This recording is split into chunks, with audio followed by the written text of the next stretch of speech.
I thought I'd take a quick look at this article today.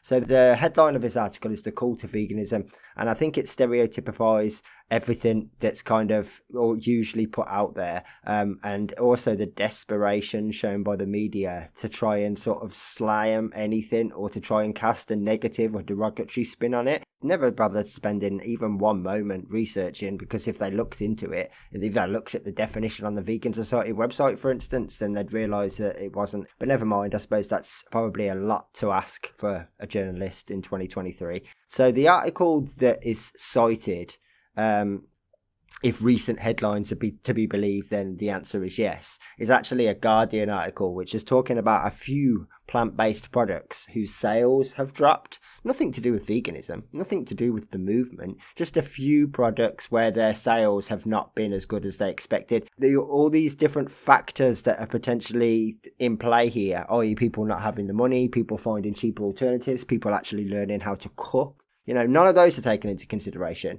Also, obviously, there's no guarantee that all of the people that were once upon a time buying that product, who no longer are now, were vegan to begin with. Plant-based products don't necessarily mean you're vegan. Lots of vegetarians eat them. Lots of non-vegans also eat them. So it's not a fair reflection on anything whatsoever. But even if they were only vegan-only products, it still wouldn't be a reflection on the numbers of the movement, because everyone could have just worked out how to make their own burgers, for example, using lentils or TVP. So I don't understand how that could be even a reflection of the size of the movement. Even if these were exclusively vegan products, it still wouldn't have any influence on the numbers, because people could have easily moved in a different direction for a whole host of other reasons that are not even taken into consideration.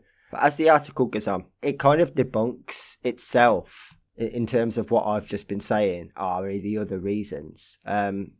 Because it says, essentially, there seems to be two main reasons. Rising inflation, so money, has been cited as one cause, and consumers have scaled back on branded and luxury eatable. Exactly. I mean, let's look at it this way. If you've got, say, a pack, and I don't mean this disrespectfully to the brand or anything like that, I'm just picking them because they're a very easy example, but let's say you've got a pack of 2 burgers, Beyond Burgers. They're like £5 or £4.50 a pack. If you can work out how to make your own burgers out of, say, soy curls or seitan or lentils or whatever for a tenth of that price, why would you go and spend £5? To watch one video or to have one conversation and to learn how to do something that's going to save you money, that could be a genuine reason why the sales of that product could drop quite significantly, and yet the numbers, if anything, could be higher, not lower. They're not reflective of any numbers whatsoever. They never could be. It would be no different than a football team's shirt sales one year being less than what they expected and therefore going, well, that's it then, that's the end of the football club. Of course it's not. It's not even reflective of their fans. It's not reflective of anything except people potentially haven't got the money to spend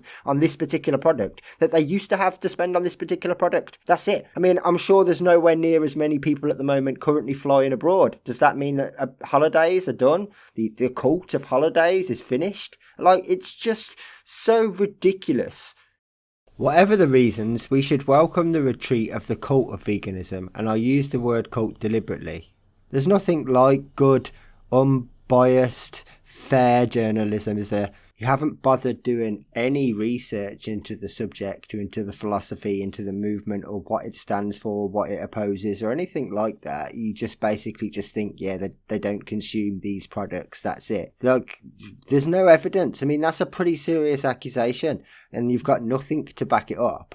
If you're interested, I've got a video. It's about 8 or 9 minutes long that literally debunks the idea of veganism being a cult, but 8 or 9 minutes is probably a bit too long for you to watch by the sounds of it. It just seems like that's too much effort because you could have found that out in far less time yourself. If you recognise that it's a lifestyle choice, or if that's how you want to label it as a lifestyle choice, then how could the drop in sales of certain individual plant-based products ever be a fair reflection of those numbers? I mean, if you acknowledge that, then this article in itself is pure bullshit. It's just pointless. It's just, you've done it for clickbait. I mean, you even admit it that you use that word deliberately. Yeah, you do, because it invokes a reaction. It causes people to click. I'm not sure why you being a vegetarian is in any way, shape or form relevant, but it makes a lot of sense as to why you don't like vegans.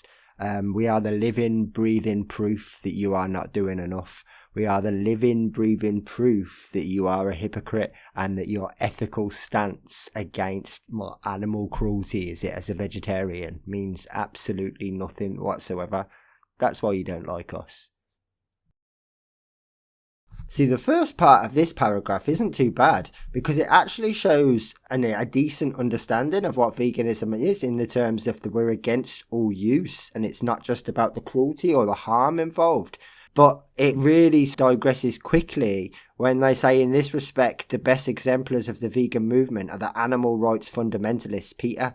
I mean, no. Peter certainly don't speak for me or the animal rights movement or the vegan movement or anyone else but Peter, in fact. And I can only speak for myself and a couple of other vegans that I'm friendly with. But actually, the reason that we're vegan is because we don't see ourselves as better or more superior or above anyone else, anywhere else. That's kind of the reason.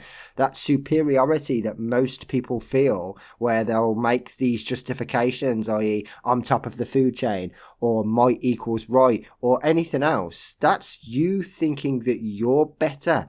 The rest of the article is just basically vitriol. Feel free to read it, but I'm not going to cover any of it because it's not about veganism. So thank you for watching.